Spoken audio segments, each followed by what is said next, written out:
How about you? Can you hear me? Yeah, I can. Oh, okay. I was telling everybody before you came, like it feels like a blind date, like I'm going to meet this guy and I don't know him, he doesn't know me, but I'm excited. I'm like, yeah, we're Yeah, gonna have a good time. I'm so excited to chat with you. Thank you so much for making time yeah. to talk. Thank you for having me. I'm excited too. I'm excited. Have you done one of these before? I'm exhausted. I, I'm ex I but it's too early to be exhausted. I mean, you have a project coming, so you still yeah, have a lot of work to do before then. bro. Yo. It's really. I'm good. I'm good. But yeah, man. I'm glad. I'm glad we're doing Yeah, this. Yeah. thank you again for joining us. And for everybody that wasn't here as well, my name is Coco Brown. I'm a DJ and I'm also part of the LAMag team. And of course, today we are chatting it up with Gaba. So wait, while you're here, right? Yeah. How do you pronounce your name? I've been fighting with niggas. Like, is it Gaba Cannal, Gaba Cannal, Gaba? Like, how do we actually like? Gaba Cannal. Gaba Cannal. Thank you. So I've been saying it right this whole time. Yeah. Make No, sense. you've been saying your thing. Can you please say it again? Gaba Cannal. Oh Is yeah. that right? Okay. Cool. It is right, right? Yeah, it is. It is. Woo! Imagine if I embarrassed myself. Okay, anyway, Yeah. so obviously, I got the request from your team to kind of put this together, and I must admit, I was so nervous, right? Yeah. And I'll tell you why. Two things. Um, I come from a hip hop background, Yeah. so I'm not fully like I'm a piano girly, right? Yeah. Um, that's the first part. And then the second part, when I went through your profile and I was reading out all about you, and I was like, bro, this guy has done so much. Like, am I really gonna do this interview justice? So I'm so excited to be talking to you. It really means a lot that I get to learn. I get to learn about you and from you. Yeah. Yeah. No, man, I think you always have that thing, especially if you are from a different genre, what you're gonna ask and stuff like that. But yeah, luckily for you, I've been in the hip hop scene too, So Period. Which yeah, my yeah, first comment. Okay, not my first, but one of the questions I was going to ask you. yeah, You started off very young, right? yeah, And I think it's also a privilege for you to also have been given, I don't know if it's an opportunity or even like, or forced to have tried at such an early age yeah, to get it, you know. And you started off as a DJ and a producer for hip hop. yeah. I think for How did that come about? um, hey man, I think also having surrounding, yeah, my brothers, they Mhm. love him so much, and obviously I think I used to, because I'm originally from the Eastern Cape, so I used to visit this side, Mhm. and I would come to visit my brothers. And by that time, obviously, if you remember K1, around 2010, 11, 12, hip hop was kind of big, Yeah. with Reasons in them, with Questa and stuff like that. So I think for me, it was just the surrounding, it was just the surrounding Yabantu, which were hip hop heads. I now I just like music in Yeah. general. Yeah. I enjoy listening to music. I enjoy to listening to soulful music. Anything that has soul, give it to me, regardless of the genre. So I Yeah. think it was the surrounding, and hey, my head was spinning. Like I feel like endly we everyone listens to every genre. Mhm. My mom listens to gospel. My dad used to listen to jazz. My sisters used to listen to R&B, Abo Westlife. My other sister used to listen to, yeah, like it was everything in one. But my first love was definitely gospel music. But to get with the surrounding and that at that time, I think I fell in love with hip hop more. And it was easy for me to produce because also the hip hop heads back then, they were always wanting I'm a producer. So I was like, let me just do this thing. But I definitely knew that I wanted to be in the music scene, but I didn't know what I wanted to do. Yeah. Yeah. And so then okay, so that was going to be my question, but now I understand. Obviously, the influence comes from the family, right? Yeah. You leave the Eastern Cape and then you go to Davidson. How's that transition now for you? Like, I don't imagine being in the Eastern Cape was the kind of, influence that you needed or what pushed you to get into music. It's like you said, it's when you got to Joburg and you were surrounded by, And the rap. it's more like, okay, I was born in Davidson, ne? Mhm. And I moved to the east of Johannesburg, which is Katlehong. So on Eastern Cape, it was that thing you to we go visit and stuff like that, you know. Okay. So since I was the last born in Lini, I would move around with my mom everywhere she goes. I'm there, you know. So that's where I ended up being in the Eastern Cape full time, you know.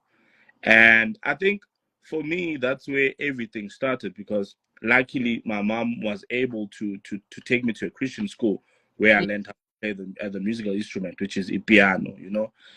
And I think that's where it started, man, you know, because when I came back to the issue and started doing hip hop, I had already had the knowledge of my basics of how to play the keys and stuff like that. Yeah. So yeah, man, things are a bit slow that side, but I think that's where I got everything figured out. Kahle kahle.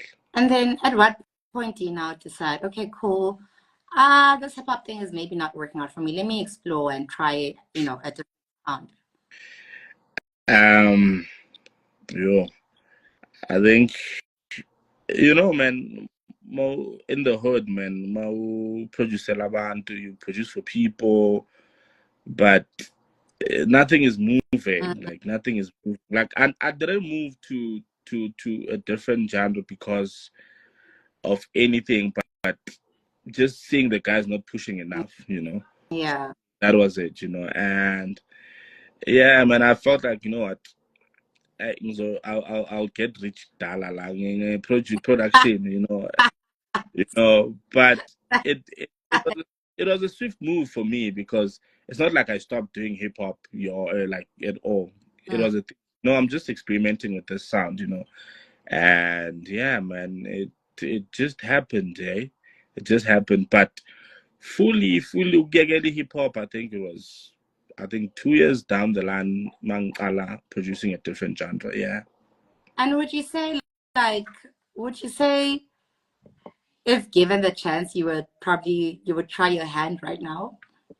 Do you think you could do it? No, I don't even want to try. There Eh? you are. It's hard to be strong. Nah, Like, I'm good. it's hard to break into hip hop. I don't know what it is. If it's just like the community, that's just hip hop, the culture in Yeah. itself, gatekeeping. But I absolutely 100% relate to things taking over. I think obviously, so producer one, who would I produce for? You know. Of all, so many people, I dare you right now, if you were to say, guys, I want to do a hip hop project or work on a song, so many prominent, not even like Amazama, like Yeah. top hip hop people would be down to exploring. Look at what happened with what's that, Questa and Kabza. I mean, But now that's a different sound completely. You know, that's more of like a quieter sound. You know, I would do that like hardcore like I was hardcore hip hop. Like I was hardcore hip hop. Like I used to listen to Dre a lot. I used to listen to Jill a lot. So I was like hardcore hip hop. So now that sound is no longer there. I'm just saying, don't think about it. Think about it. And in a year, come back to me. I think I may be planting a seed. I don't know. No pressure. Yeah, Okay. yeah. We'll see. But another thing that's most common with your music, I realized, is spirituality. Yeah. How important is that for you to do that? Ooh. You know, I think for me it's very tricky, you know. Mm-hmm. I get asked a lot the question there, Guti, how do I fuse the two, you know, how do I manage, you know. But I always say, you know, it's just in me, you know, and like I just get in studio, start, and oh man, it's so difficult to explain. It's so difficult to explain. I'm not one artist who comes in the studio and be like, okay, today I want to do something like this. It's not like that for me. I just get in even if I do say, okay, sharp, I want to do my street nyana. No, it'll end up going back to soul. One or the other, it'll end up going there. So I think for me, man, it's more than just a gift. It's more than just a gift, but I think also the environment, the environment you're in, the people you sit around with, what you listen to, because I always tell the guys, what you listen to influences a lot of what you take out, and for me, it's that gospel music, it's that soulful music, and you have no idea. I'm always thankful for the gift that I have, I'm always thankful. And I think I don't obviously, like I said, I'm not a piano person per se, right? But I'm a music lover like yourself. And what I notice is that, like, there is, especially when you go out, there's a certain piano that plays, and then there's the kind of piano that you make, right? And I'm going to speak about like a song that is one of my favorites. I didn't even know it was you. I had to go back. I was like, when I was doing my research, like kind of put questions to ask you, I was like, Flip, you are the guy that did Healer. That's Yeah. my and Yeah. I can tell you now, I've had so many instances where I cried to that song, because it touched me that much. And I think so many people have those moments where they go to a song and they feel like they can relate to it, and you as the creator of the song are able to tell that story so beautifully. Yeah. So I do agree that it's definitely a gift. And you obviously worked with Russell Zuma, right? Yeah. How do you remember how that song came about? Or was it one of those instances as well, like, you know what, let me make a beat, let me see, what comes out of this? Let me just be honest with you. Mm-hmm. Like, I don't know what happened. I was not around when Russell recorded. Like, that's why I always say, Mabeng Buzo with okay, sharp. How was the feeling in studio? I'm like, my guy, I was not there. For me, I always give credit to the vocalist. I always give credit. Sharp, I might create a beat and stuff like that. But for the audience to understand, like, okay, sharp, the beat might be soulful as it is, but the message that the vocalist or the writer like brings out, it's like Minang Mazwa or what happened. Like, I don't even know, honestly. Oh, whoever it was, shout out to you, girl. Do it again. We need another hit. Don't stop. So yeah, man, I think what happened with the Healer, I had met George Leslie from Artwork Sound, I think a few months back, and they booked me for an event, Baw'Yena in Davidson. I went there, and then started talking with okay, sharp. Since Baw'Yena are deep house, can we please kind of like join forces, like create something nice, And then I did the Red Brick City remix, and then after that, he was like to me, you know what? I've got vocals here. Be some vocals. Do something. And for me, I always prefer getting vocals from vocalists than having people come to my studio and record, because I think for me, I've done a lot of remixes because I used to have a compilation each and every 2 months, which was called Suit and Tie, where I would remix songs, got deep, soulful kind of style. Yeah, there was Suit and Tie Volume 1 until Volume 5. So it makes it easier for me to work on top of a vocal, than recording. Like, even Namaj, I hate recording. Yes, thing. It is. It's You cheap. know, so a lot of artists I've worked with, a lot of artists from Russell, Sino, Zane, all of them. I've never been in studio with them. I've never sat in studio with them. So what they normally do, they send me vocals. I work on the vocals, and sometimes, especially with the Healer, it was a thing. You know what? Probably I don't have an ear for a hit, because for me, each and every song is my favorite.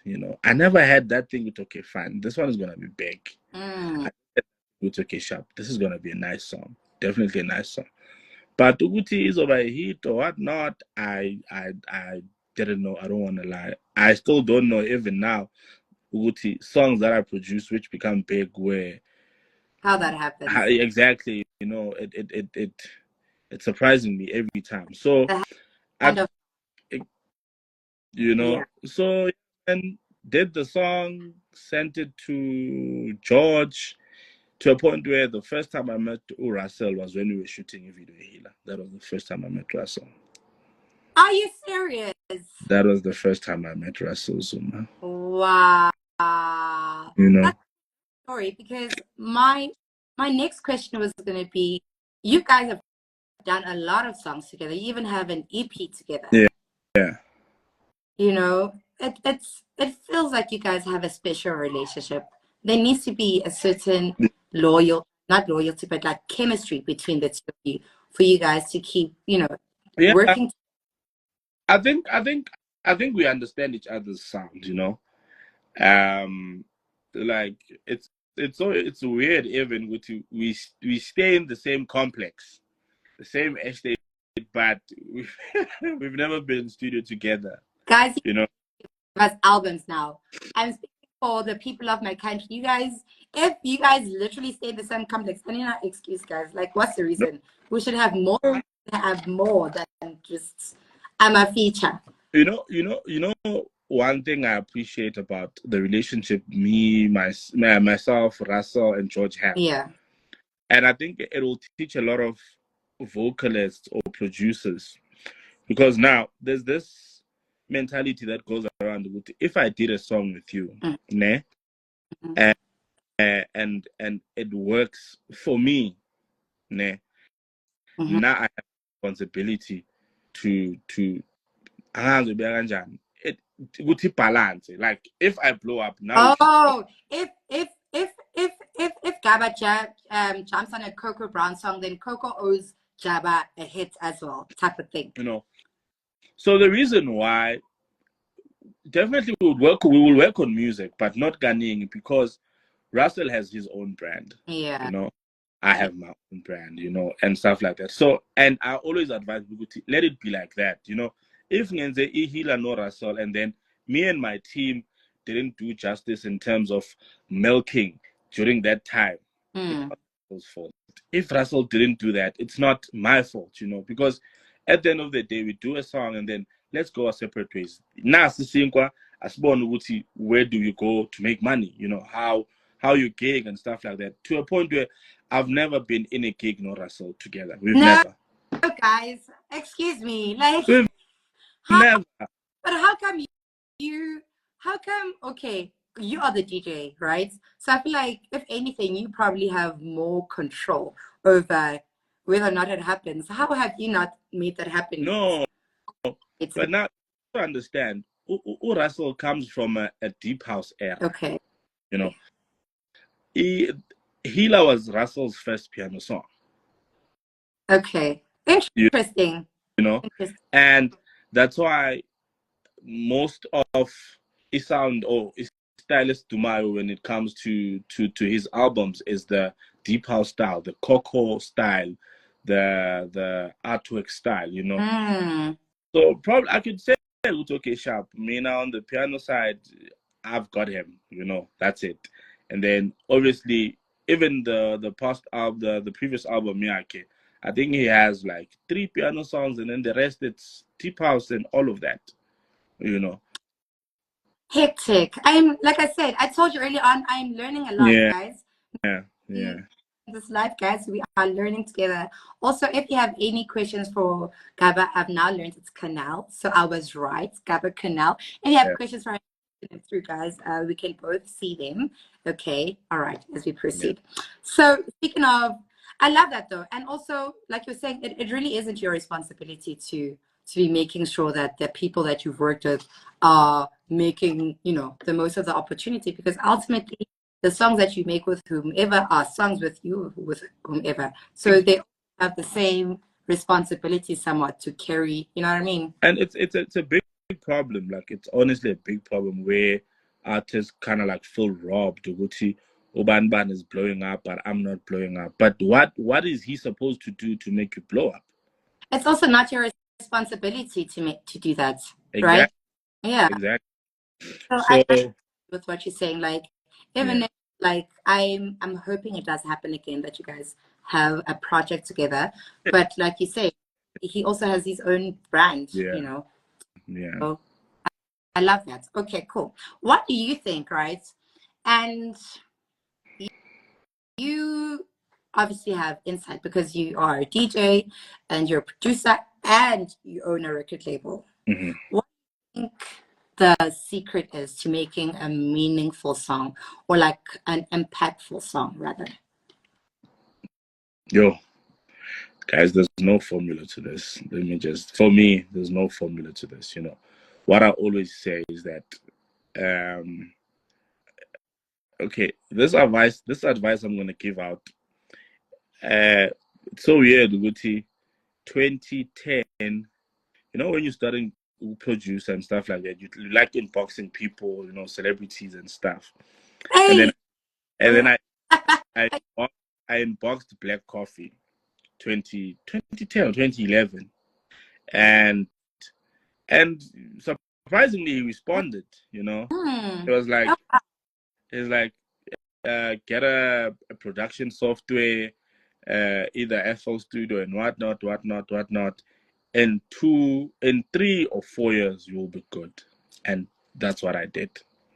In 3, 4 years, I was good. Like, wow. I always say to people, do it every day. Do it every day. Like, it's like, obviously, like, I'm going to practice into for 4 years. It's a clue. Yeah, true. So do it every day. Do it every day. I still do it every day. And I think now it's obviously it's my first love, but at some point when time went by, it started becoming it started becoming work. Like, okay, sharp. Now I'm at work. Now I've got a responsibility to release an album. I've got a responsibility to make people dance or make people happy and stuff like that. And yeah, just do it every day. Also, listen to other genres.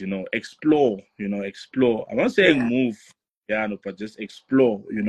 Explore what other genres, and there's always room for improvement in piano. The fact that piano has subgenres, which is jazz piano, soulful piano, street piano, deep piano. That means everyone tried it. We've yeah. tried it. So yeah, man, there's no formula. Just do it every day, and make sure you stay consistent to it. That's it. That's true. Just ask, do you think um producers can be DJs and the other way around, or it's possible to do both and be good at both? Wait. Sure. Okay. I started by being a producer. Mm-hmm. The only thing, even now, I enjoy producing than DJ. You know. I think and this one is very deep, because now the reason why most producers tend to DJ is because probably they want to make money. It's easy, man. Exactly. But you just imagine a world where producers were making money also, Mm, which they should, because these DJs are paying these producers songs. yeah. So I think, man, some producers are just forced to be DJ because of that. And I personally wish DJs could stay in their lane, producers and stay in their lane, and let it be a good relationship. What do you mean by that? Like, it's saying DJs must stay in the lane. Like, if I'm a DJ, I mustn't drop music. Is that what you mean? I'm not saying that, but whose music are you dropping? Mine. mine, yours and mine together. We're collaborating and making something. Then everybody's eating. No, This is but a 90 collaboration. 90% of the piano producers who have that relationship with DJs are not eating. It's a fact, you know. It's a fact. Do you think though? Do you think it's just like a piano issue, or it's just like the South African market issue? Because same conversation can be had within hip hop. Like a lot of maybe producers also feel like they're not getting credits and they're not eating, and the DJs or the rappers are the ones that are actually making money. But I also look at piano like it's Mhm. a big industry within itself. Surely, but we should have a piece of the slice. Okay, I think for me, since I'm on the piano side, you know, Yeah. I would say it happens mostly git, you know, Mm. and obviously by being a producer, you uba curious about certain things, like okay Sharp, who produced this hip hop song, Mm. you know. Then you find out, and then you see them, and then you just see the lifestyle not balancing, you know, in terms of like Yeah. everyone having a piece, you know, everything is not Mm-hmm. balanced. But it's one of those reasons I left hip hop also, you know. It's definitely one of those reasons, you know. And like we have a lot of good producers in essay, you know. For Yeah. example, the previous MT project, like the producers on that project in Yakala Nogbazi, like it's my first time hearing of them, you know. Which Mm. just, but yeah, that's me as a producer being curious. Yeah. But where someone who listens, you don't care about that. Unfortunately, unfortunately, You don't and I care. think where the disconnect is, right? Because also now there's that thing of producers don't also just want to produce; they also want the fame. They want to be on billboards, like the artists that they're working with. You know what I mean? It's also that conversation. But yeah, You give me a studio and money, you can keep the fame. I'm good. Like I would lock myself in this room if as a producer I was given what's due to me for what I'm doing. yeah, You know, I would like keep the fame. I rather stay in studio because I this is what I enjoy. This is what I enjoy yeah, doing. You know? But and also take what you're good at as well. you see, Do so you? Hey. yeah, sorry. Oh, I was gonna ask you. You've obviously been doing music a very long time. Do Yeah. you Can you recall the moment when your life changed? When music changed your life? When Because a lot of us have defining moments in our lives, right? Yeah. Whether it's music or through our careers and whatnot, you know? Mhm. Do you have a moment in your life, especially in your career, where you're like, yo, this when I dropped this song or when this happened, my life changed forever. Mm. Yeah. I remember that got cool, you know, because as a producer, each and every time you drop music, you know, you're hoping for that change. Yes. Each and every time you drop music, you're hoping for that change. But I wouldn't say it. Uh, okay, for me now personally, when I dropped, there's a song called Midnight Sun. I'm not sure if you know it. Mm-hmm. There's a song called Midnight Sun that I did with Art Matthews, A.R.D. Matthews from Cape Town. He's a rock artist, Udlali rock, South African rock. Yep. It for me, everything changed because I just tapped into a different environment, you know, in terms of production, obviously, you know, in terms of understanding music, in terms of being able to interpret and other genres, you know, to fit my sound, to fit what people like, you know, Mm. from me, you know. For me, that's when everything started changing personally, you know. And obviously, when Hila dropped, you know, hey, something happened, you know, something happened, you know, amazing things happened, you know. I think that's why I would always say Midnight Sun changed my life, but Healer kind of like introduced me to the commercial space. Yes. You know, to the commercial space, and like in SA, that's where you make money. You know, the commercial space. You know, and yeah, man, I would say Midnight Sun, but with Healer, I was just more introduced to the commercial space. Yeah. Yeah. That makes sense, really. I mean, you are obviously dropping your album, Baw'Yena on Friday, right? Which is your 9th project. That's crazy. I counted. Okay, that's ridiculous. Okay, for someone as young as you, old in your experience, but young in age. Okay, that's crazy. Yeah. How have you managed to stay so consistent, bro? Like, how? Like, I think you see the ones you compiled, the albums that you compiled. It's obviously albums which people. So this is what happened. Those albums were done from just at the end of COVID. Yes. Until now. Okay. If I can count back, because I remember during lockdown, each and every month I was dropping a project. Every month you were dropping a body work. Yes. So what I would do, because obviously, man, there was so much time. You know, there was so much time on our hands, and then stressing about everything and dying. No produce, you know. Gotcha. Like literally, people were stressing, losing their jobs, depressed, committing suicide. You know, and for me, it was a very stressful time. So before, I think people will relate to this, because if they follow my music, before lockdown, I had dropped a song called Amapiano, ne?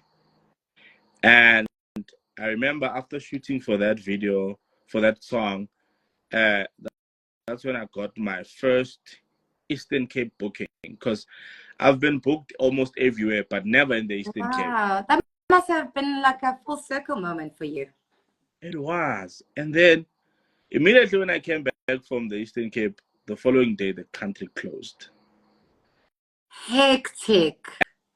And now this is me like holding on to this song, thinking, okay, sharp, now things are gonna pop, because now I'm getting gigs, ngapa na ngapa, and then the country just closed. Yeah. So I think, bro, you asked me, Guti, when did my life change? I honestly thought that time my life was going to change.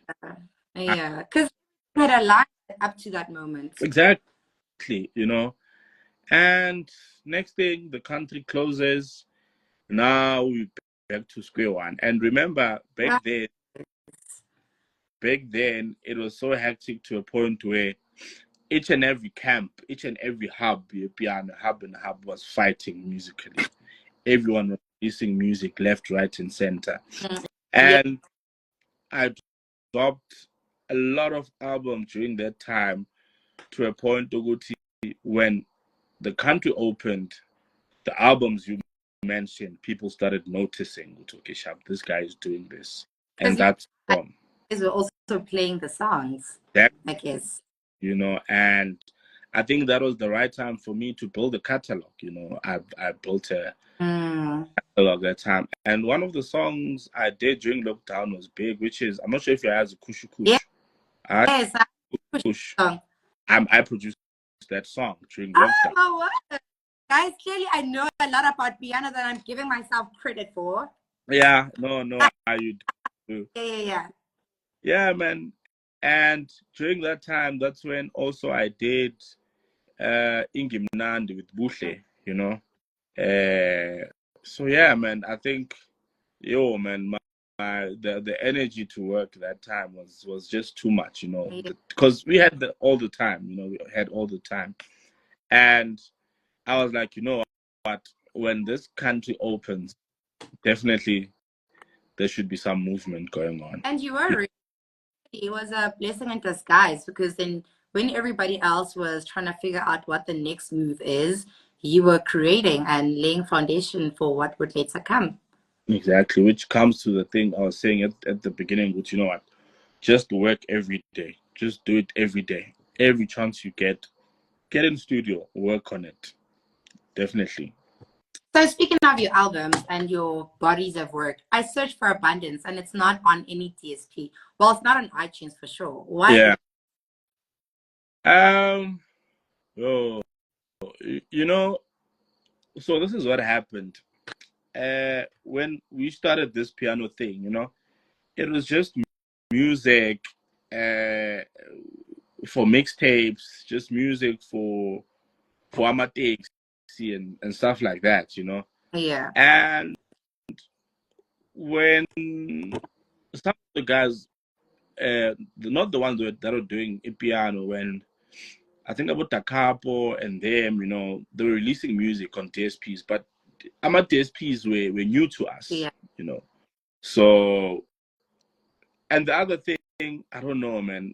I've always been that guy who likes holding on to isn't those like everything that I've dropped, you know, I've dropped it independently. I've been that guy from day one.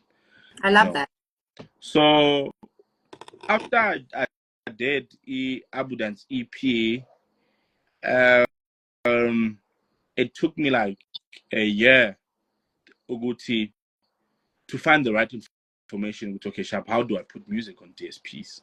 You know, because back then, if you wanted to drop music, you definitely had to go to someone. You definitely had to go to a label and stuff like that.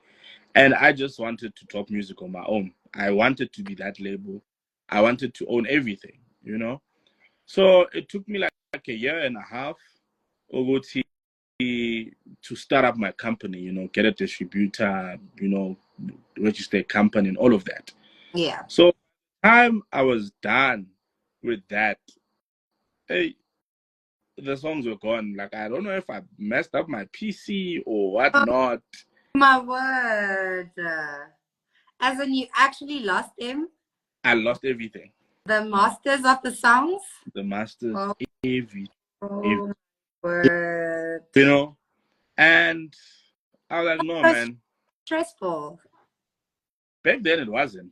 Okay, it wasn't because there was a lot of music. Like, you know, with this music thing, man. Okay, let me. I think I should tell you. Let me tell you a secret about the album which had the healer. Yeah. Ne? Yeah. I've never told. Oh, okay, obviously the guys know the story, but I no longer have that album files. I don't. You're stressing me out right now. Like I'm so stressed. I'm waiting. What the hell? What? Oh my So word. what happened? What happened is this? Like now I've been through because I'm not a. I don't like playing around with computers. You know, I don't like when the computer pops out with there's a virus. I just ignore. You know, I'm that kind of person. You know, virus pop out, ignore. Gaba, you're stressing me out. Do you not know of such things that are called external drives Listen, that are on the listen. cloud? So what happened is that I think I was downloading my packs and stuff for production, and then I downloaded something, and then when it opened, a message popped out to Guti, you've been infected with what, and that virus ends file wako to be shortcut. Oh my, Every. it's everything on your laptop. No, they're still there, but they're shortcuts. Like there's like kind of like okay, they send you an email and tell you it's okay, sharp. This has happened to your PC. Send us this amount. We can fix this. Oh my word. I hope this So is a it's not to never just click on random links. you I know, hope to listen. I'm so stressed.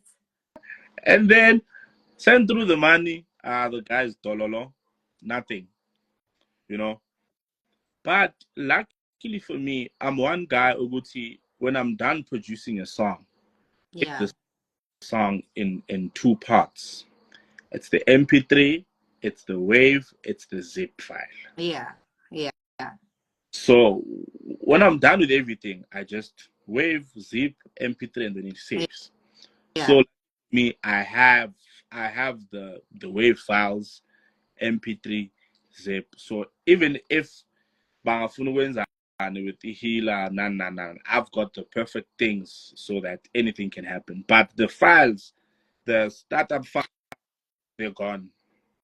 You stress me out. Yeah. Please, can we get like another way of saving stuff now? Because no, this is stressful. Okay, back to your, you have also managed to tour, obviously, over the years with your music.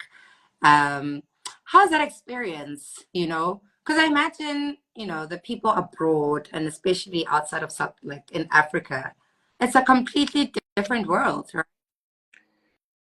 Yeah, it is. It is. And man, it's very stressful, number one. It's very stressful to travel to a country ongazi ukuthi what do they like, you know. Mm. And Language barriers sometimes. exactly, and most of the time I'd always tell my team, okay, sharp, when we get to the airport, uh, how we will know ukuthi this country loves this kind of songs is by listening to what they play on their radio, on their Mm. cars. Yes. Last time we were in Kenya, these guys were playing Mafigizolo in the car, like old Mafigizolo songs, you know? Interesting. So now it was so hectic, because now I don't know what to play. I don't know.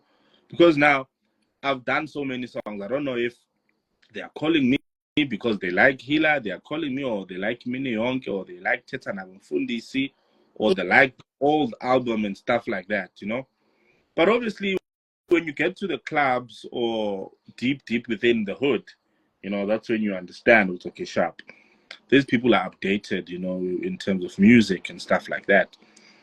And yeah, man, it's very stressful, but you just have to check, you just have to check, Uguti, what do they like, what do they listen to, because some countries will just book because of the name, without understanding the sound. Some promoters are just probably word of mouth with this kind of person in SA who's good, but you don't even know their music. Yeah. So yeah, man, it's like that. But man, I traveled early in my career. I think I was like, I think I had just dropped 2 projects, and I think I was the first piano artist to go out of SA, to travel outside of SA, and that was Botswana. Mm. And yeah, man, I think that's how I always say, what, it takes time, because I think I've been to that club. I would like to say the name Cigar Lounge in Yeah. Botswana, Yeah. probably like 6 times. And so this guy was like to me, what, they create a post and then they send it to you and then you promote. Yeah. But then you see with other big artists, they create poster, they create video clip, this person is coming, because that's Yeah. big. And immediately after I dropped Healer, I had been go Botswana 2 months before. Okay. And it was okay. It was okay. Man, 2 months after that, after I dropped Healer, I went to Cigar Lounge. Man, there was a queue. There was a queue outside the door. For your gig. You know? Crazy. And Yeah. man, it just showed how life can change just like that. And yeah, man. And I remember the owner and the event organizer was like, you know what? You've fed Botswana piano to a point where they started understanding it. And that's how we grow music, that's how we build up to something great. And that guy was like, you know what? For this gig, we even created that clip Nyana you've always complained about to show Yeah, yeah. Now you're the real deal, you know. And man, it's always amazing to travel, you know. It's always amazing to travel.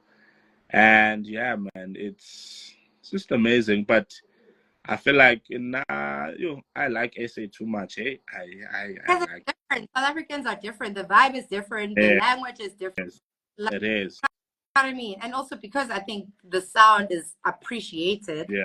so much, it makes all the difference. Yeah, it does. It does definitely. But then, okay, cool. Now we are preparing for your drop on Friday, right? Yeah. The Baw'Yena, and it's an 18-track project. Yeah. What's the goal here? Like, what are we trying to achieve with this particular project? Oh, you know, like I said in the beginning, Gucci, each and every song that I do or produce, you know, for me, it's the best, you know. I like, that's why I always say, probably I don't have an ear for a hit, but number one, I always try to kind of like voice out my feelings via the song, you know. I always try to make myself happy first, you know, in terms of the sound, because now it's very tricky, Wuti, just because piano is moving this direction, you want to do this, because that's what's at the time, you know, and you're not happy, because things like this will definitely frustrate you, you know, jumping into a genre that you don't understand, but you're doing it because of the reach it has, you know, in terms of popularity and whatnot. Yeah. But it always starts with me, for everything, you know, when it comes to production, it always starts with me. You know, I wanna appreciate the music first before anyone, you know. I wanna understand the sound before anyone. It should make sense to me first, you know. And that's why I always say this is more than a gift, you know. It's so weird how, for example, there's a song called Umganwam on the album. And I'll always say this when it comes to vocalists, man. I give all credit to them. I give make the song. I give all credit to them, you know. And man, it's for me, what I do is what I do, you know. It's definitely making the song sound nicer. But I think they portray the message more intense than I do, Yeah. you know. Obviously, the intensity on my side might be the soulfulness and the bass line and stuff like that. But man, I give credit to them, Lakudo, especially for this project, you know. And yeah, man, mostly I just want to achieve those certain things for me before anyone can listen to it, you know. Because I know definitely they would like it. If I like it first, and I'm sure, you know, they'll definitely love it, man. It's just a celebration of life, you know, a celebration of what I've achieved so far. Also, like trying to build, you know, there's a lot of new upcoming vocalists on the album, you know, and just obviously there's a lot of Amapiano, you know, genres and stuff like that. But I'm just trying to show my side of EPI. Yeah. Yeah. How have the first three you dropped from this album do you think have been received? Sorry? I'm saying you dropped you have 3 singles from this project, right? How have your fans received them? How are they doing, do you think? It's amazing, man. It's amazing, you know. And I feel like obviously I've got my favorite songs on the album. You know, and obviously when you sit down with the team, you know, and I also want to give props to In Grooves, the uploading team, the in area corner, the team Jalapaya, because I brought the 18-track album, and then we listened, and then they are the ones who decided to okay, sharp. Let's go with this one first. Let's go with this one second and third.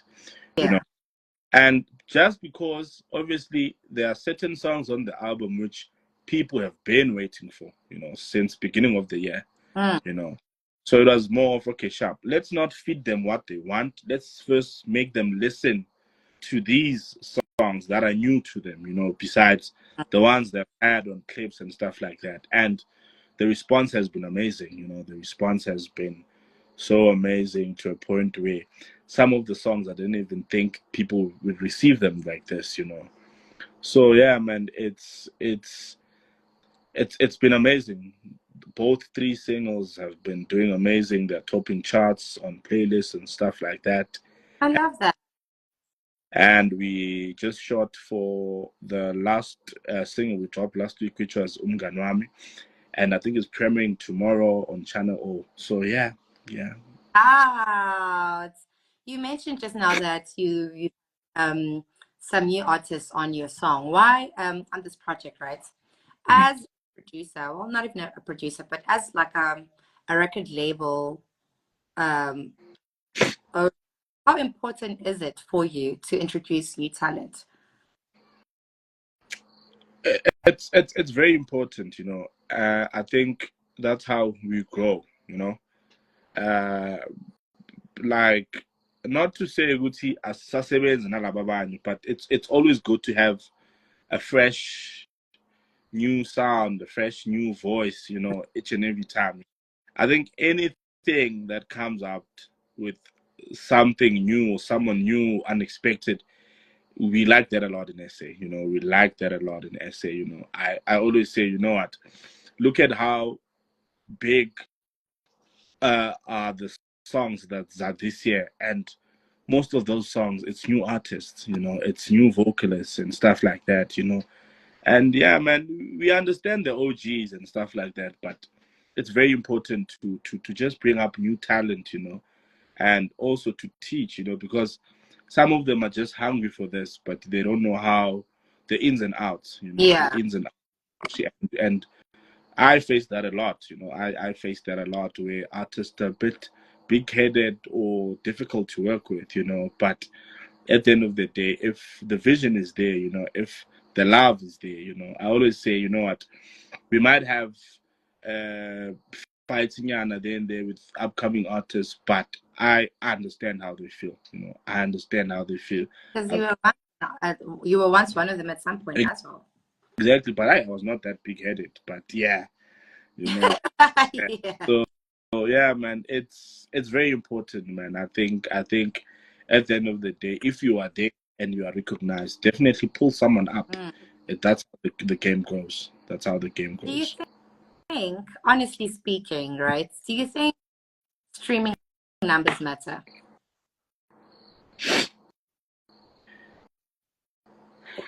I know it might be challenging for you because now you wear three hats and it's like, but also you're the perfect person to ask this because you know the frustrations as an artist yourself, as a DJ, as a producer, but also as a label owner. You know what I mean? I feel like maybe your experience with the question that I'm asking you, you've been on either side of, the spectrum.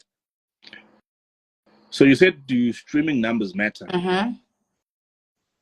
They do, man. I think they do. Also, I think they just show how people appreciate the music, how people listen to the music, And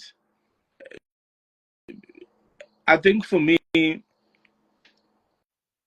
okay, obviously the numbers sometimes have a good return when it comes to capital also.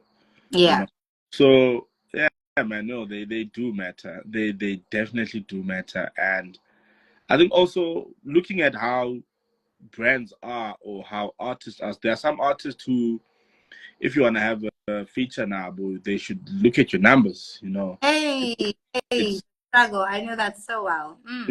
It's like brands when they want to work with you, they look at your Instagram numbers and stuff like that, So it does matter, but I would say don't rush it, don't rush it because now I feel like in this music thing, man, you should be more focused on what you take out in studio than other things, because I always say, sharp, you you might be worried about ukuthi uzogiga, you're making money, but now that worry like brings a bad energy to the music that you do in studio, you know, because music is an energy thing, you know, it's an energy thing, you know. If, for example, Mina, if I'm stressed out, you know, it's gonna be difficult for me to work, or that stress will force me to work. You know, it's different for people. So I think they do matter, but I would advise, especially upcoming artists, to not give much attention to that, you know, because at some point just work, and then the next thing will tell you, have you noticed that you've got 1 million followers on streams, you know, because it shouldn't be really that much of an issue, but what you do in studio and what you give people, that will grow the listenership. Yeah, organically as well.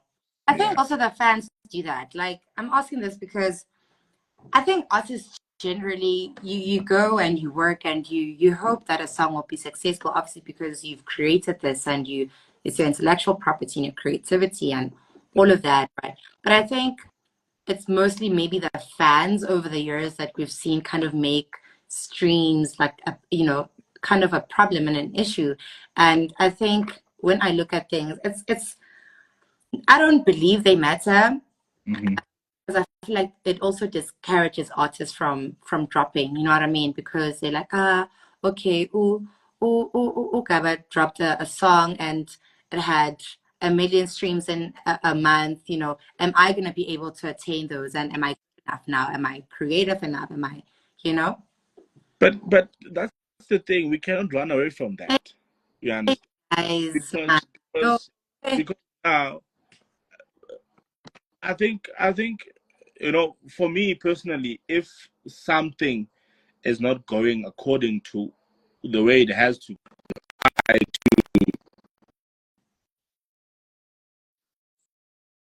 okay, what can I do better? You know, do to kind of like, so I always say,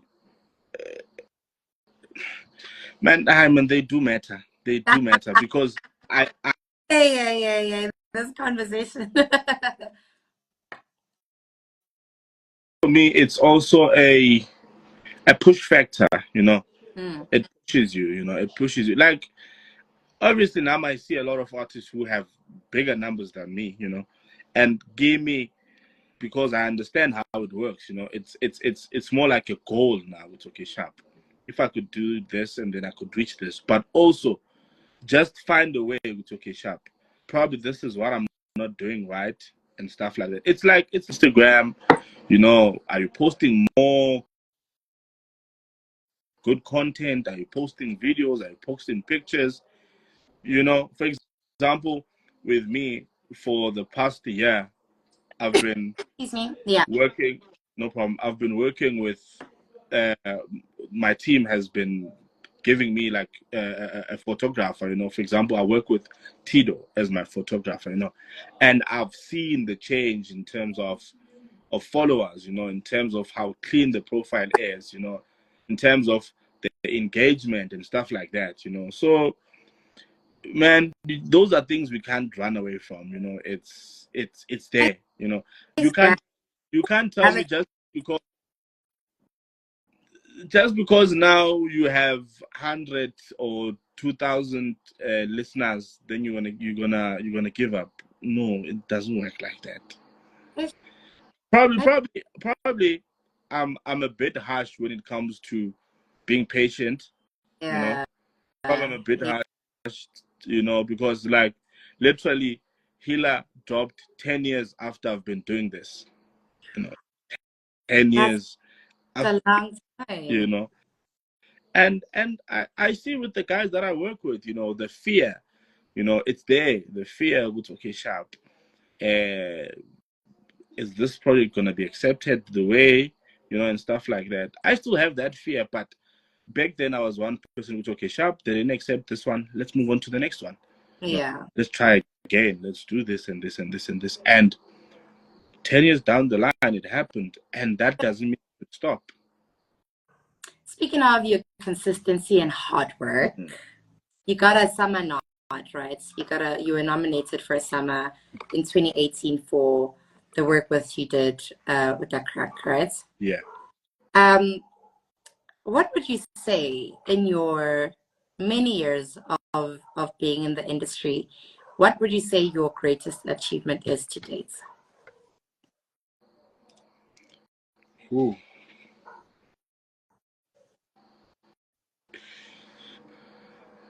Wow. Oh, there's a lot. Oh yeah? There's a lot. Please share. Please share. Man, I think, my siblings or my brothers used to say to me, you know what, I don't really know how to celebrate myself, and yeah, because I'm one person who thinks about what's next, what's next. Okay, sharp, we did this. What's next, And one of my closest friends, Lindana, would say, you know what, once in a while, just put your guard down, And I just can't, I'm just person would see what's next, what's gonna happen. Like, this should happen like this, If it's not happening, what else can we do? So I think for me, man, probably like just chilling. Like it's small things that make me happy. It's small things. Just chilling in this studio, in this room, looking around, looking at plaques, looking at equipments that I'm using now, and thinking I used to produce using a DJ monitor one side. It's, man, it's those things, and also the fact that I've kept almost the same circle ever from when I started producing. I love that.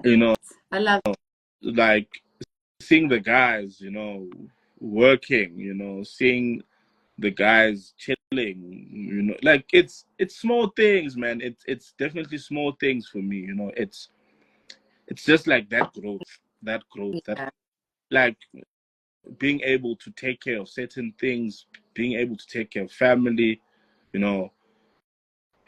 man, it's small things. I could mention them. Abantu would even think, no, that's normal. But for me, it's a big deal. It's a big thing. It's a big deal for me. That's why I always say, you know what, and most of the time, it kind of like messes with my time. For example, I don't spend much time with family. Don't spend much time with my kids because of what I'm doing. And I always think, you know what, there'll come a time where I would have to make time for all of these things. So at the moment, I would sit and watch movies with the guys, and I'm like, I should be producing, yes, I should be doing something. So I think it's that workaholic in me also, and understanding which, what, it took me so long to get where I am, and I can't just take that for granted. Such a humble dude. It's so refreshing. It's so refreshing. I think that's also people love about you. You know what I mean? That they can relate to you, and you're a real person who goes through real problems, like real people. And speaking of your equipment and the room that you produce in, you obviously have the likes of Dem Tuda and Krish SA and Master J under your record label, right? What would you say the challenges are of running your own recording company? Not anymore. Back then. I think, for example, probably once in a month, we chill with the guys, that I work with, and have like smallanyana meetings and stuff, and it used to be like that. Like, I think when Tuda and Krish and Chef were under my label, it was more of like they roll with Gaba, It was something like that, It was never a thing, you know what, there's a contract and stuff like that, you know, because it was more of a genuine thing for me. You go to a shop. Because if we become honest about everything, you know, who you ride with matters the most in this industry. You know, I think work aside, you know, for me it was a thing. You know what, just ride with me. Like, let's go to events together, see how this thing is done. You know, and I always say to the guys, you know, it's so weird, Uguti, during that time when, for example, Mtuda was working with me, I've never even played one of his songs, you know, and it was never about the music for me, you know. It was never, I just understood how this guy wanted this thing, you know, how this guy wanted this thing, how he would pitch at gigs, you know, with that thing. You would say, bro, I also produce, please listen to this, you know. It was just about the push. Yeah, he was hungry. Exactly, you know, and it paid off, you know. It paid off Gakul, you know, and for all of the guys that I've worked with, you know, it's always like that, you know. Even my closest friend who's a producer, Master J, I think in a year, Maga producing, maybe producing like, let's say for example 10 songs or 20 songs, probably I'll play one song, you know. Why? What's the reason for that? Because it sounds like it's also intentional. No, number one, people should understand we don't have the same ear. We don't hear the isn't fun. Yes. You know, and I think at first it used to bother them, you know, which, okay, is this song nice? I'm like, yeah, it's nice. And they'll be like, but you don't play it. I'm like, but I don't play this sound. It's not my sound, you know. And with time, you know, they started to understand, because I would tell them, but you know what, if it was not nice, you wouldn't even finish it. I was gonna tell you, no, this song is whack. Don't even finish it. Oh my word. It's so straight. You know, but now for me, I always say, you know, it's the style. I love different songs. You know, I love different styles and stuff like that. You know, what I listen to before I leave the studio, it's not the same as what I play. You know, what I listen to before I produce is not the same as what I'm gonna produce. You know. Yeah. So yeah, man, I think it's like that. Like Master J or LKD might drop a 10 track or 15 track album. I will have one favorite. That's me, you know. And at some point, that's what I always say. I think I don't have an ear for a hit. Hey, you are so strict. My goodness. Ooh, so strict. Man, it's not even like that, because now I always tell them, it's nice. Like, it's nice, man, but I won't play it. Like, it doesn't fit. Your sound. So, But it's pianimous, isn't it? Yeah, Anna, anyway. I'm not hearing. What's happening? I just missed that. Sorry, I just missed your answer for some reason. The audio went off for a second. no, I was saying that's a hip hop head mentality for sure.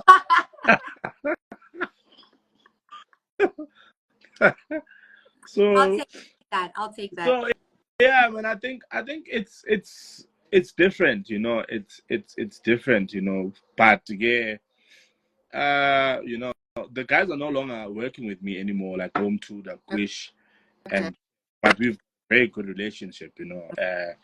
I think just before this call, some of them were busy with the RSVP for the launch, you know. So yeah, man, we've got a good relationship, you know, and I think that energy that I gave, it's okay. If I don't listen to something, doesn't mean I don't like it. They have the same thing too, you know. They've got that mentality, you know, and it's definitely working for them, you know. I'm happy for where they are at the moment and how they've pushed. You know, it's I'm proud. I'm proud. I'm a proud father. Yeah. Who do you have under your stable? At the moment, So you know what happened, especially after the Agape EP. I think I made it a point to which, you know what, uh, I'm I'm not saying as a artist you shouldn't try to push other artists. But all I'm saying is that, after the Agape EP, it kind of like showed me, which, you know what, you've been too focused on other people than yourself as an artist. And that takes so much energy to do. It takes so much energy to do. Yeah. Because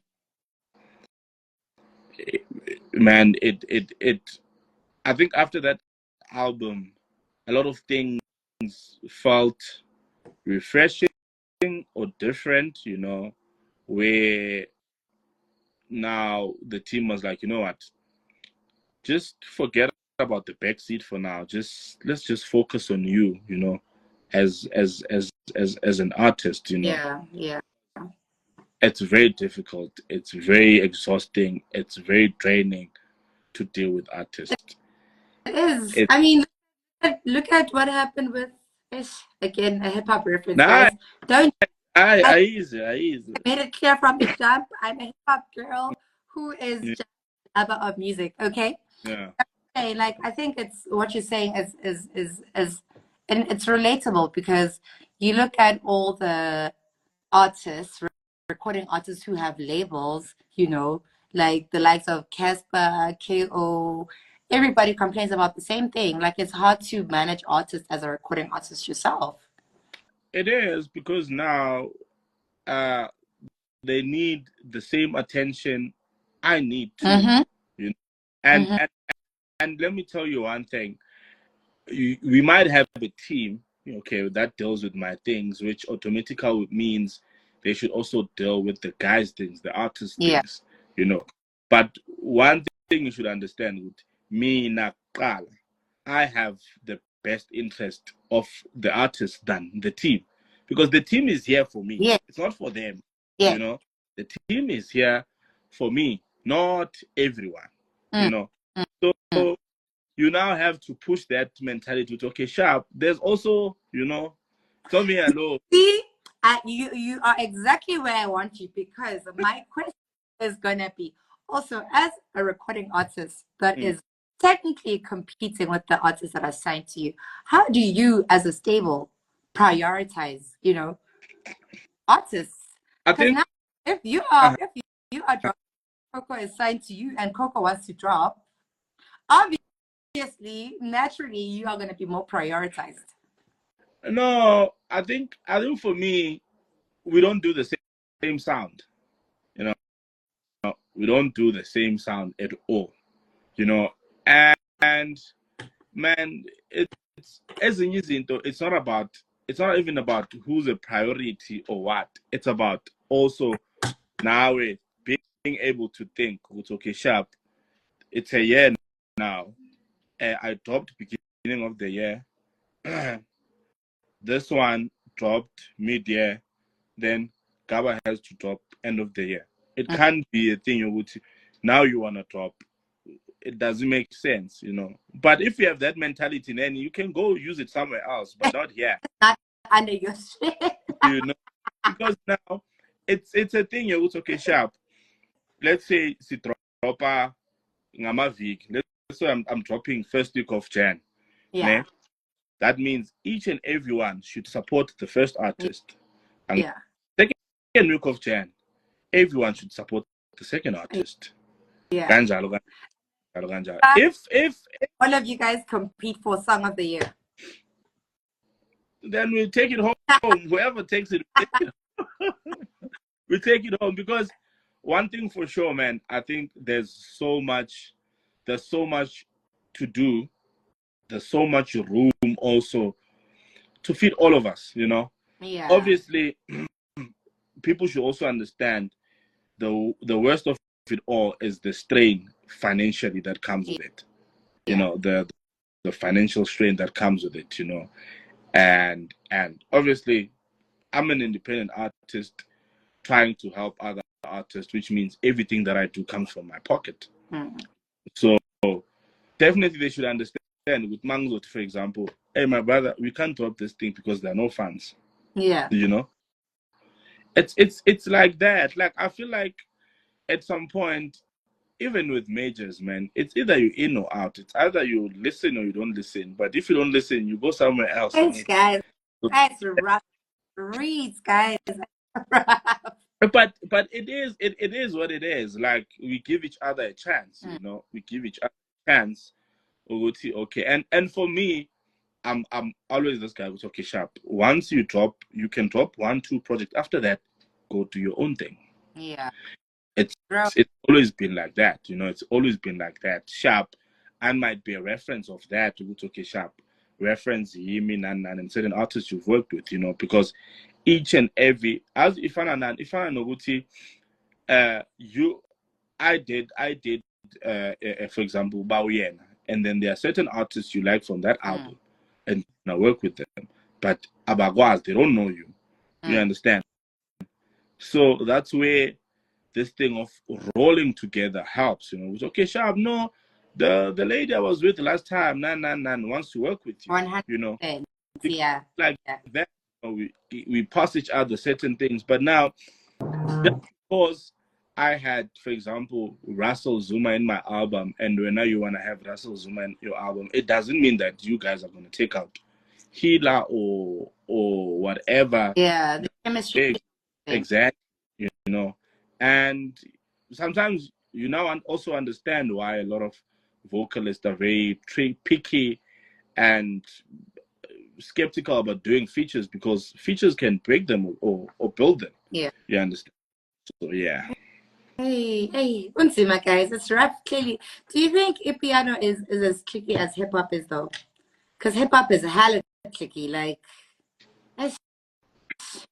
But you guys you seem like one big conglomerate. I would imagine it's easier to get work from like, you know, each other.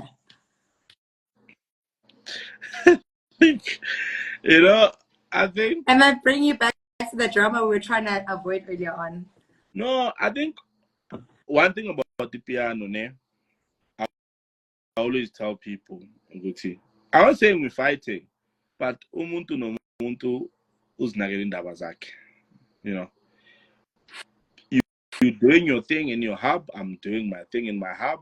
That one is doing Kenya in their hub, and stuff like that. And for example, as I've been in the piano industry for the longest time, and I've never left this studio and say I'm going to another studio. I've never, you know. What? And that's me. That's how I work. You know, I work in the comfort of my zone. You know, Hi guys. You know, it's like that. So everybody that wants to work with you must come to you. There's technology. You send me a project, I send you a project. We do this thing. Yeah, but sometimes I want to be in the studio and take selfies and take content, and you know, how are we gonna do that if we are all the way there and I'm all the way there? Pictures for what? No. For the gram. No. For the gram. You know, I think. Going back to what we were talking about earlier, people go on your Insta and they kind of predict what your value is just based off your feed. I think, man, it's like I just can't work in that kind of environment. Okay. I can't, like, guys normally invite me to studio camps, you know, where they're working and stuff. I can't, like, ngiyahluleka, you know, ngiyahluleka. And it goes back to the thing, a lot of people would ask, okay, sharp, when are you featuring this person on the joint EP? And I always tell them, do you know, if, for example, I go to your studio and work in your studio, we're going to take out your sound. Because basically, I'm working with your things. Yeah. I'm working with your drum packs. I'm working with everything that you use. So it's going to be a song. You come to my studio. We're gonna take out something that's me. Okay. So it's and besides, I don't work with most producers. I work with vocalists and producers, and that's where those ones, they can come to studio. I understand. I guess it does make sense. You also produce your own stuff, so in the greater scheme of things, it does make sense. Okay, back to the album. Dropping in a couple of days, in 2 days. It's Wednesday, but dropping in 2 days. What can people expect? That's like just now. Oh man, when I said I'm exhausted with this, Yeah, but yeah. I think I'm refreshed over this one because, man, it's just like now it's like, what is it, tomorrow? Yeah, tomorrow midnight. Yeah, pretty much. Yeah. Oh man. You know, How are you feeling? How are you feeling? How are the emotions? Or are you at that point now where you're like, I've done this so long, like, it's just another one, guys. Come on, chill. it doesn't And work like Angie's excited. do you know that feeling most Mm-hmm. You know, cramps stuff like that? Like, for me, it always happens. It always happened. Like, it's even worse with this one, Uguti. On the 22nd of November, it will be like a full year without dropping music. oh, wow. So I didn't drop anything for the year. This is gonna be my first and last project for the year. That's why people are so hungry for it. Excuse me. That's why people are. But also, I think it taught me so much when it comes to being consistent to your sound, mastering your sound. Because obviously everyone knows piano changes like this, But the fact that it's been a whole year, people have been listening to my previous album, Yeah. And the streams are crazy, like, sometimes I just go to Spotify for artists and I'm checking, I'm like 600 people listening, like, it's Kind of. Yeah. yeah, and man, just looking at streams go up like clockwise in Jengati. It's quickly, it's that's one of the things that makes this drop very special, and with a lot of emotions running around, because now I know Sharp, they'll understand and love the music, but now definitely this is something different from my previous album, because I always try to do that, Yeah. and based on the response of the three singles that I dropped, it makes me kind of feel positive and a bit calm about it all, which, okay, Sharp, people would definitely relate to this one too, but man, I'm excited. I'm happy, I'm at a point where I'm Kwatisa, man. I just know I'm dropping, I'm dropping Period. on Friday, so yeah, man, I'm so excited. And I think what makes it more interesting is that on the 22nd, a lot of big dogs in the game are dropping. Really? Is this like generally or like in the piano? In the piano. Okay. The piano case. Because we always knew 22nd was my thing, 22nd November was my thing. Yeah. Now, come out and said, yo, actually, yeah, let's see. Yeah. Yeah, man. I think, yeah, it's very exciting. I just wanna experience that. I just wanna see everything. But I'm really positive, Guti. People are gonna love the album. I poured my whole heart on this one. A lot of emotions went through it. Like there was one recording where this lady was like, you know what? No, I got Gaba Cannal, I was I like, love that. and you could feel good, yeah, umuntu wakhona uzwile, and it came out to be a very beautiful song, and yeah, man, I take this thing very seriously. Like I take this music thing very personally, and with this project, people experience that, they'll Yeah. definitely experience the time spent on creating the whole thing, and I think a lot of people might think probably the work stopped after I stopped doing the album, producing or finishing the whole album, but more work started when now me and the team had to choose artwork, dress code, like all of this process that's happening now. It's it needs you to be in a good space. I don't want to lie. I don't want to lie. Like that's why I always say I'm very blessed to have the team that I have. To have the people around me.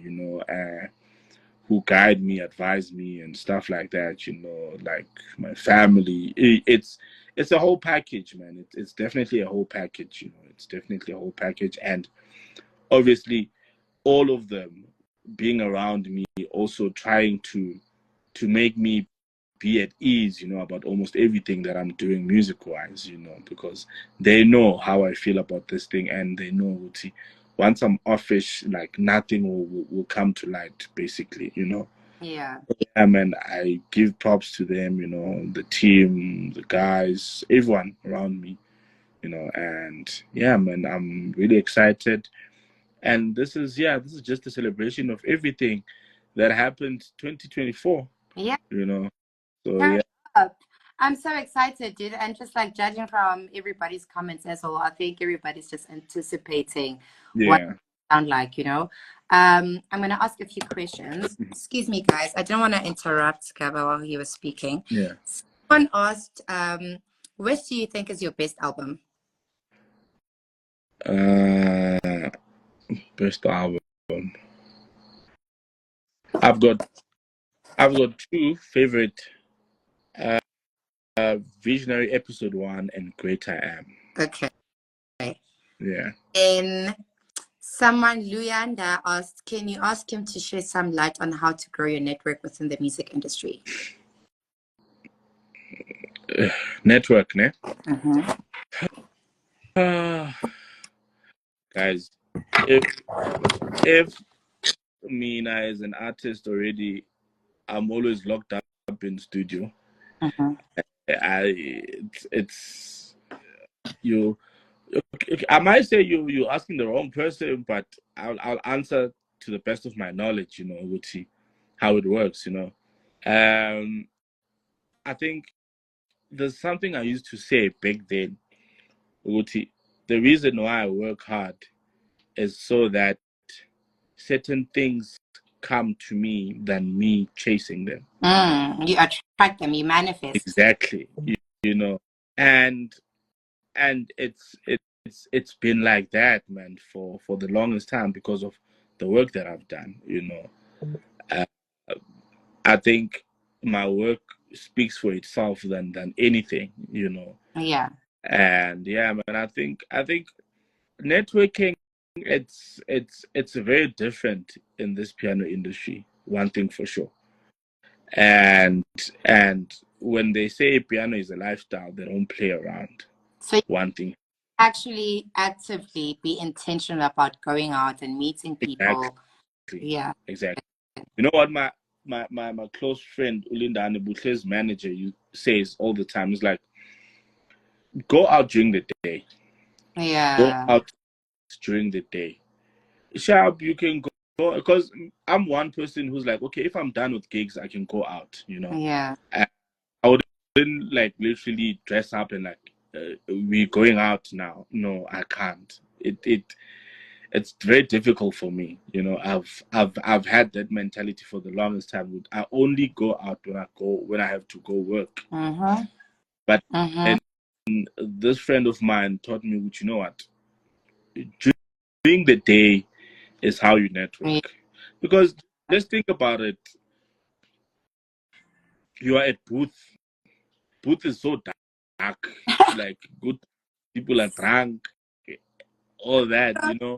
another thing is, I think, to add on to what you're saying, it matters where you are as a person, right? Like I'm a DJ, so it matters where you are. There are moments at the club, everybody thinks they're a superstar. Everybody has this sense of importance, right? So nobody is trying to actually get to know you. Everybody's just there with their own people.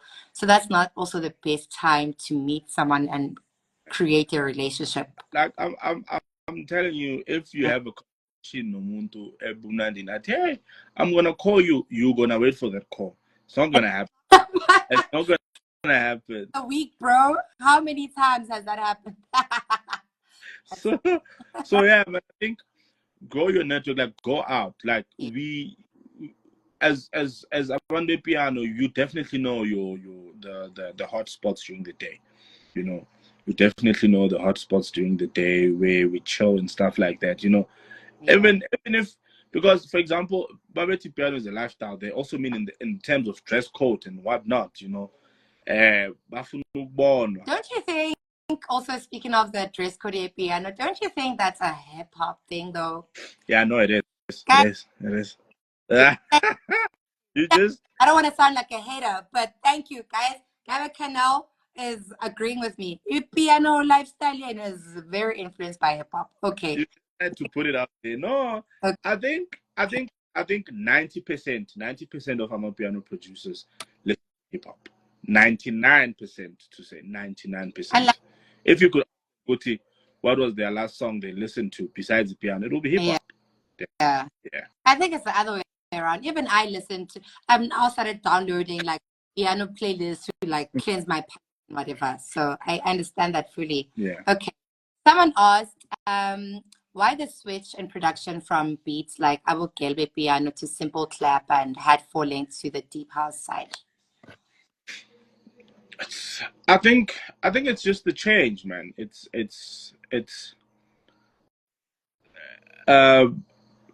things evolve, man. You know, things evolve, things change. You know, and I think because a lot of people ask that question to almost every producer, because now it's like clap and tap. It's what every producer does now. You know, and yeah, man, I think it makes sense.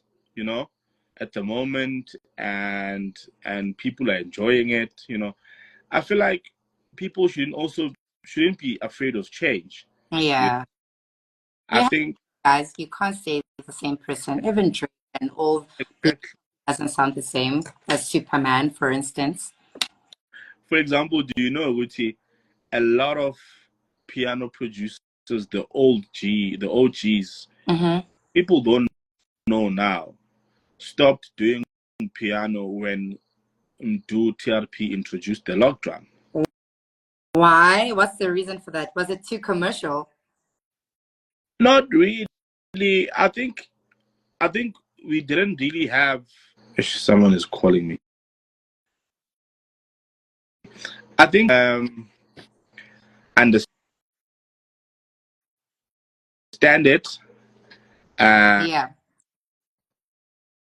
You know, man. I think as I always say, sound changes. You know, it's how you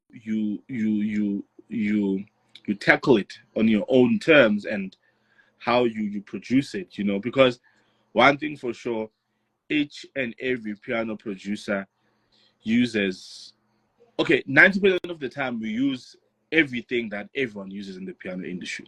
Yeah. You know? Okay. But the fact that it comes differently, that means one is thinking, one is trying to evolve, you know, stuff like that, you know. And yeah, man, I think like I said, a lot of producers died out and stopped doing the piano when Do TRP introduced the log drum. I was one of those who caught up with the log drum probably a year later. You know, a year later. This is refreshing. This is refreshing because it almost seems like there's like a WhatsApp group with everybody, and then you guys decide, guys, what's gonna be the next thing that we do, and then the rest of everybody else that's not in piano has to catch up. Exactly. I think in this game, like each and everyone who is in this piano game came with something different. And man, like each and everyone, brought something different, and then this one took it to another level. This one took it to another level. It's like that, and like I'm saying, people shouldn't be afraid of change. We shouldn't be, like there's change, and then there's bad change. Yeah, but yeah, Drugs, kids. Okay. so yeah. But like, just because, yeah, guys, we're going to 2 hours, but the conversation's been that good, right? What's the long-term plan now with, like, where are we going? What are we trying to achieve? What do we want to be remembered for? What legacy? You know what I mean? Like, what are we Music wise, Hey? music wise. Yes. Man, I think there's so much that still needs to be done, and I'm just happy, at the moment, Uguti. We've achieved so much, for this genre, for essay, no, for the young kids, for the upcoming kids, and stuff like that, because it's more of, because sharp, you might be focusing on your own thing and producing, but one thing you should understand, which you are living like a blueprint where people can, check, go to, okay, sharp, this guy do this thing like that, like this, it's like I said in the beginning, like we're building a catalog which will be a reference, to the upcoming genre, for example, or upcoming producers, and I always say this to the guys. I always get worried when the when we piano guys sample old music. Uguti, what are the next generation gonna sample? It's so funny that you say that, right? Earlier on, I was telling the people on the live that I was at Nomuzi's thing. She was launching her cover with Chikune. Mm-hmm. One of the people I was sitting with was Okabelo, who is Bugalav and now a priest, right? And he was talking about how every week he's got requests to sign off on clearance and stuff, right? And the frustrating thing for him is that he feels like a lot of people are not creative anymore. They just go back and sample, and you're not even creating a fresh thing or a fresh product. You're just taking everything as it is and you're slowing it down or whatever the case may be. And I think that's what the challenge is. Like, a lot of people kind of confuse what sampling is. I think there's a reason why I was the first piano artist to be nominated for Remix of the Year. It's when was it? I think it was 6 years ago. Yeah. And that is why a lot of people, when some people, when you say Gaba Cannal, they'll think of Suit and Tie, which was a compilation of remix.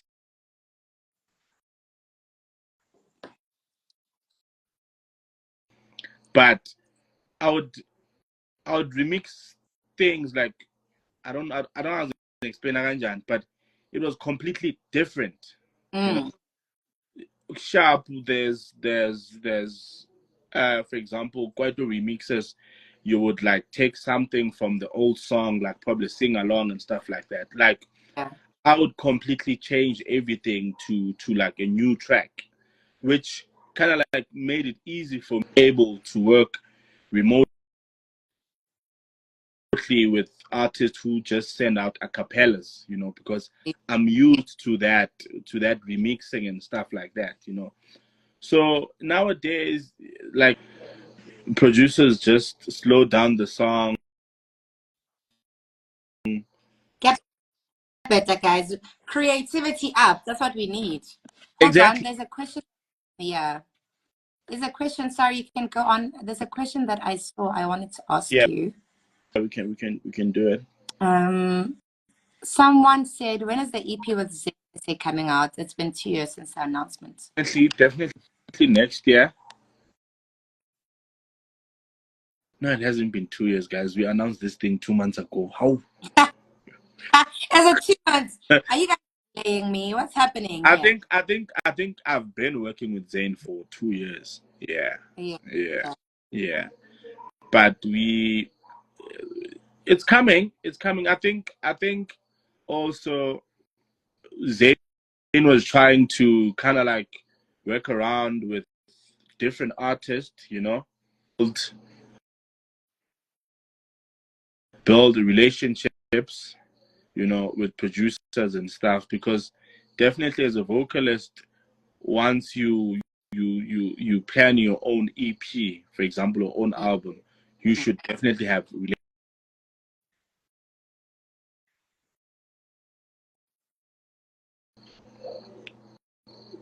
Can you hear me? Oh Yeah. yeah. Yeah, I missed you for a second. Yeah, I think you were saying relationships, right? Yeah, you should build relationships. For example, if Zayn SA worked with me, Zayn SA worked with Artwork Sound, with Kabza, with Mtuda, that's like a proper EP for the guy, when he plans to drop, and stuff, because of those relationships. Yeah. That's what I always say. A vocalist shouldn't do one song with someone and then it blows up and then they mainly want to focus on their thing. Let them build relationships. Yeah. Relationship Yeah. is a way of being able to bounce back when you need something, musically, Yeah. if this doesn't work, I know there's a producer that I know who can do this for me. For example, personally for me, Zayn SA and Russell Zuma, I'm more like they are what do they call that one producer they could go to if they need anything. Yeah. Definitely build relationships around, and be able to fuse all these things together, because the piano that we create is not the same. It's not the same. And yeah, man, but it's coming next year it's gonna come. Yeah. Okay. I'm trying to answer. There's someone else that asked earlier on, like, what advice you would give to the 18-year-old version of yourself. 18 years. So to your younger self, what advice would you give to your younger self? Mm. Also, by 18, you're already making music. Oh yeah, yeah.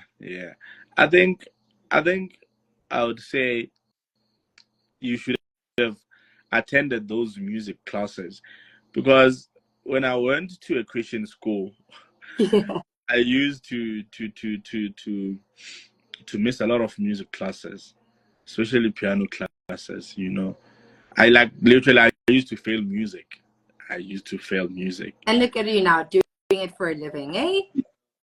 And I believe, Guti, if I did take it seriously back then, there would definitely be a different side of understanding the music. For example, I learn each and every day. I learn each and every day, and you know, information is out there, man. I feel like I taught myself how to produce using YouTube. I taught myself how to do everything production wise via YouTube. So information is there. Information is there. So yeah, man, I think that's the advice I would give myself back then. Which, what, we should have took this thing very seriously. That's it. Okay, guys, we've been here for an hour now. 2 hours, in fact, 2 hours. 2 hours. It's literally 20 to 9 now. But Piano and hip hop. and chopping it up. Okay, two last questions. Dropping obviously the album on Friday. What's the rest of the year looking like for you?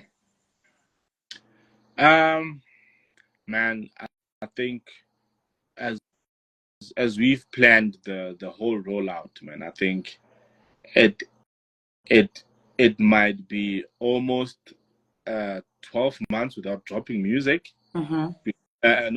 Not 12, 6 months, because based on everything that we've planned, I think obviously we dropped 3 singles and then we shot a visualizer and a music video for one, and then definitely we're gonna let the music do the work, probably until but yeah, man, I would say more a lot of visuals, those are very important, a lot of visuals. And yeah, man, but it's gonna be a bit hectic. It's gonna be a bit hectic, definitely. And also, the guys that I'm working with also are gonna drop their EPs and stuff.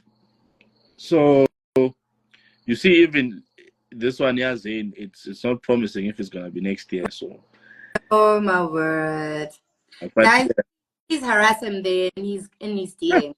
no, man, Guys, I think happen. that one has to happen. I think in the midst of everything that's going on, like people are waiting for a full body of work from Zane SA. Definitely. Yeah. Okay. I said two, but I've actually got three. Question. Dream collab, if any. Ringo.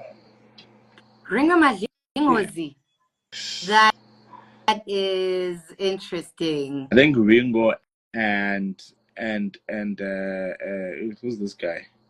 I'm actually quite taken aback by that answer. Yeah. Who's this guy? Who's like a producer and writer for Kelly Kumalo from Devon? Who's this guy? Mondli Ngobo. Yeah. Wow. Wow. Okay.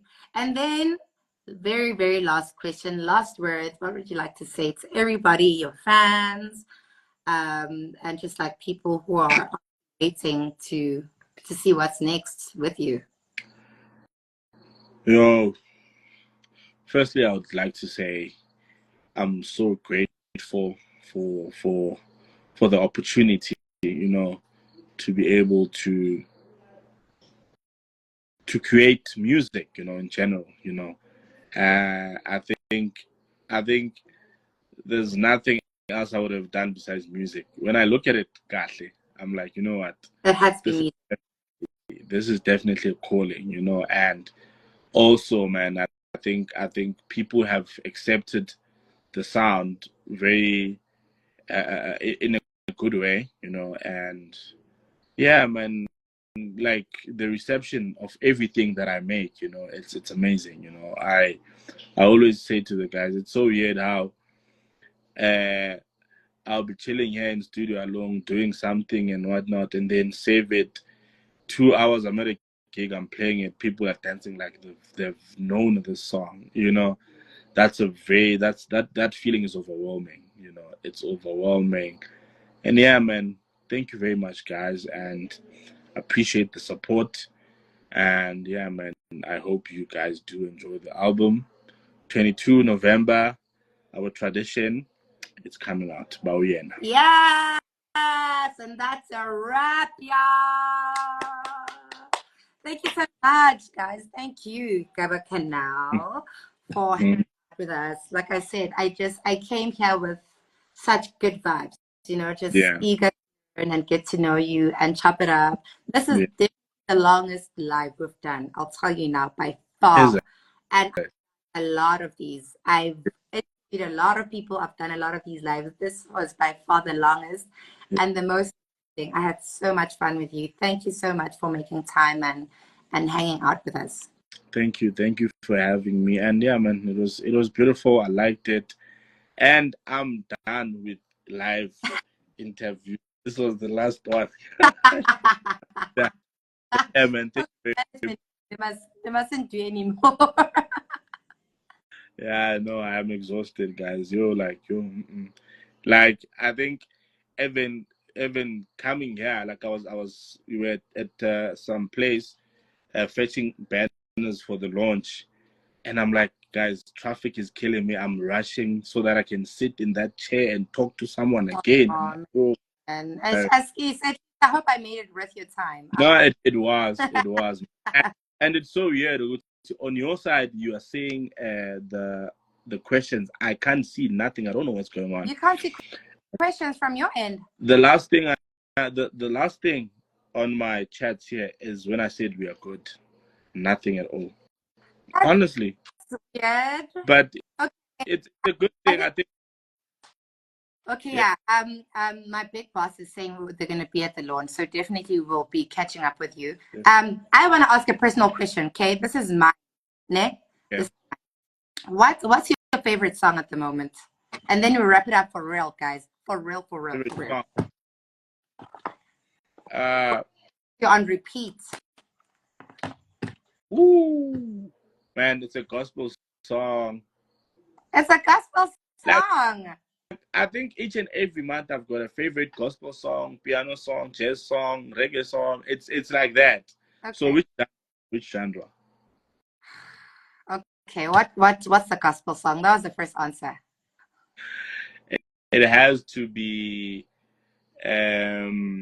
what's this? It has to be Zianda and Jangase with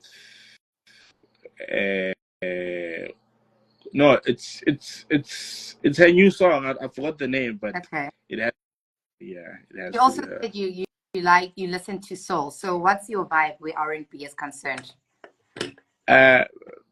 Probably sometimes it's difficult for me to differentiate between these things, but I personally believe, for example, Java does soulful hip hop, if I can put it like that. Yeah, I think yeah, I like listening to that. I like listening to I don't know if I'm pronouncing it right, Kelani or Kehlani. Oh, Kelani. Yeah, you're right. Kelani. Yeah. My favorite song at the moment has to be Lusanda. I forget myself when you're around. There's this lady, man, this girl who does TikTok. What do they call it? Where they sing, man. TikTok, what? There's this lady called Lusanda. Lusanda, I forgot the name. Please, everyone, check that lady out. Lusanda. She did a song with this American producer. Yeah. Okay. Okay. I'm gonna go now. Thank you. I'll catch you on the gram. I'm definitely gonna keep up with you and see what you're up. Thank you. And congratulations and good luck for the drop. Thank you very much, guys. Appreciate it. Okay, bye guys. Those who don't follow us, please follow LAMag, okay? Keep up with us. All right, bye.